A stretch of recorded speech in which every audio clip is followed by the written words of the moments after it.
A cerebral narcissist pretends to know it all. They know absolutely everything and believe that they are above others. They use their knowledge, real or fake intellect, to prove to others that they know better than anyone else. The cerebral finds maintaining their bodies a task, a chore, and most cerebral simply cannot be bothered with it. So they use real or fake intelligence to get their requirements for excessive admiration and attention met that they crave from those around them. Cerebral narcissists are often covert, as like most narcissists, they like to go under the radar in society. They don't like people knowing what they do. All narcissists try to be unknown in what they do. With the cerebral, because of their intellect, they usually manage not to be exposed. As they appear to be model citizens, they can be the communal narcissist, as they can be highly skilled at fitting into society's normalities and getting those around them to trust them, often making the cerebral narcissist extremely difficult to spot. They are extremely convincing con artists that most often have all those around them believing they are decent people. Thank you very much to all the returning subscribers and your continued support. If you are new to the channel, I'm Elizabeth Shaw, and this channel is all about the narcissist personality disorder, to give you more understanding of the people you might be dealing with in your life, how to handle yourself around those people if you cannot go no contact, and different methods to find what works for you to help you overcome narcissistic abuse. If you do find the information on the channel helpful, please do subscribe. So when it comes to the cerebral narcissist, some signs of a cerebral narcissist are they act superior, intellect, calculated, highly functioning. They can seem to play by the rules. They can control their inner rage.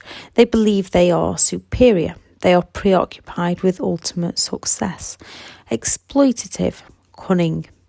Boastful, yet in a humble way, self-righteous, lack of empathy, entitlement and arrogance. A cerebral can boast about their achievements, as most of them will have achieved, or they can play down their achievements to act humble in a manner to get others to praise them, to raise them up, to shower them with adoration, to tell them how amazing they are and how clever they are. A cerebral narcissist is focused on intelligence, so their brains are their biggest power to charm people in, meaning they can be far more calculated and exploiting those around them. They will try to pull people in through their intellect. They not only try to impress those around them with complicated, long, drawn-out conversations and words that many people don't use on a daily basis. They will monopolise a conversation. They will mock those who mispronounce words. They will humiliate, shame or criticise anyone who dares to question their intellect or their theories. They feel threatened and take others questioning their beliefs as deep criticism. As they believe they are special and superior to those around them, they will seek to harm those who go against them. Any narcissist cannot stand criticism, real or perceived, as they feel threatened and they seek to bring others down to feel better about themselves and then blame others to escape any form of consequences for their actions. To a cerebral, if criticism is perceived as undermining their intellect, they can and they will invalidate you in a moment with their words, or they often remain calm and plot your downfall.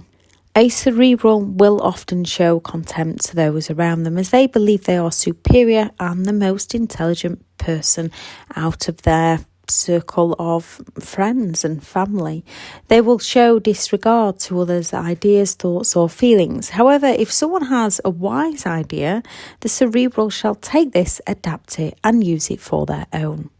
They are likely to come across superior and extremely self-righteous. They struggle to have close, loving, sexual relationships. Like all narcissists, they're not interested in others or listening to others or understanding others. They're only interested in themselves and in remaining in control of others. A cerebral narcissist is often asexual. Although they might be attracted to another, they often have little to no interest in sexual desires. A cerebral narcissist often lacks the sexual attraction towards people. They have very little appetite for sexual activities which would involve another person. The cerebral narcissist can hold a grudge like any other narcissist. You may discover in conversations with them that they hold a lot of grievances. If these narcissists are in it for the long game, they will plan and plot someone's downfall. Then once they have a plan, they will use that plan to get the other person back. They are highly competitive even if they don't show it on the surface. They are usually in great opposition with someone. As with all narcissists, it's the you versus me attitude. Narcissists are extremely competitive, but they can be over the top with it at times. Not all competitive people are narcissistic. Some people are competitive. If they don't have at least 5 of the 9 characteristics, it doesn't make them a narcissist. Cerebral narcissists can appear to be intelligent, sensitive, and playing by the rules. They are extremely skilled in getting people to trust and like them and fitting in with those around them. They are often exceptionally energetic and in high-powered positions, and people look up to them. Not only due to their intellect do they make people feel inferior, their intimidation, invalidation and devaluation. They will make sure those around them feel inferior to them.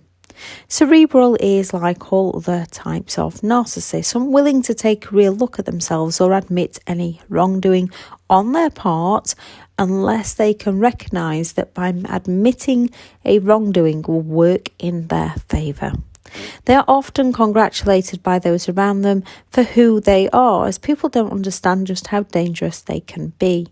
The cerebral narcissist has a lot more control of their inner rage, so these are most likely to be on the upper end of the spectrum, as they will plan more how to gain revenge on other people, on those around them that they hold a grudge against.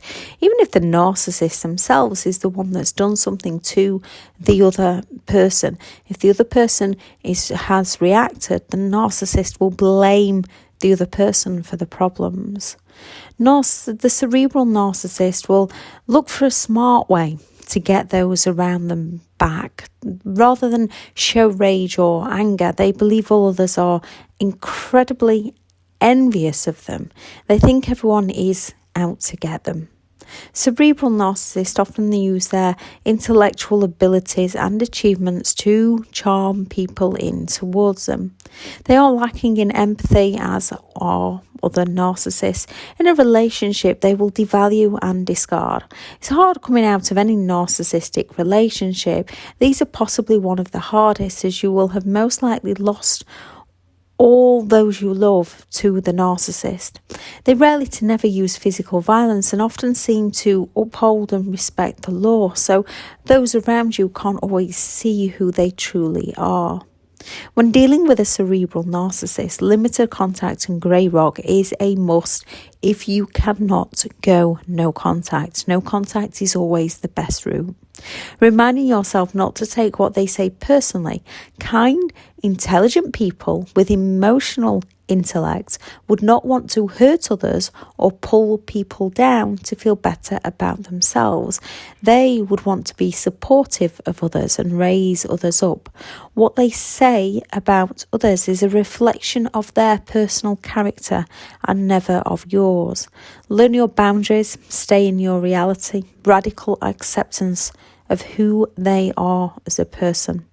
I shall add in the description of the video the other video I did on Cerebral Narcissist, the video on boundaries and limiting beliefs, as a Cerebral Narcissist is one that, like many types of narcissists, will plant those seeds of self-doubt in your own mind so that your subconscious begins to hold yourself back due to all the narcissist gaslighting. I am currently full for one-to-one coaching. I have partnered up with BetterHelp, and their sponsored link will also be in the description, as well as the online courses I have available, which are just a step-to-step guide to understanding the disorder and different ways to recover, overcome narcissistic abuse. And I do have a link to the books that I recommend reading to help you gain more understanding and knowledge about the disorder. Thank you very much for listening. If anyone has any signs that they noticed within a cerebral narcissist, please do drop those into the comments just to help build a bigger picture for those looking through. Thank you very much for listening.